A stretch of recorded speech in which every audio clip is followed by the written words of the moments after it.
15 दिवस सलग पाऊस, घरच्यांचा विरोध आणि गावातले लोकही म्हणत होते, एवढ्या पावसात फुलकोबी लावू नका, पीक चांगलं येणार नाही. पण या शेतकऱ्याने कोणाचंही न ऐकता जिद्दीने फुलकोबीची लागवड केली. दिवसभर नोकरी आणि नोकरीनंतर पुन्हा शेतीची वाट. एका बाजूला वनिता ॲग्रोमधील नोकरी आणि दुसऱ्या बाजूला स्वतःची शेती. त्यात फुलकोबीचं पीक घ्यायचं म्हटलं तर घरच्यांनी विरोध केला. गावातल्या लोकांनीही सांगितलं एवढ्या पावसात फुलकोबी जमणार नाही.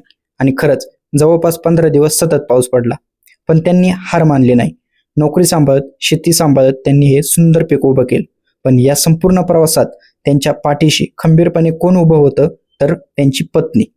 शेतकऱ्याच्या यशामागे अनेकदा फक्त त्याची मेहनत नसते, तर त्याच्या मेहनतीला साथ देणाऱ्या कुटुंबाची तेवढीच मोठी भूमिका असते.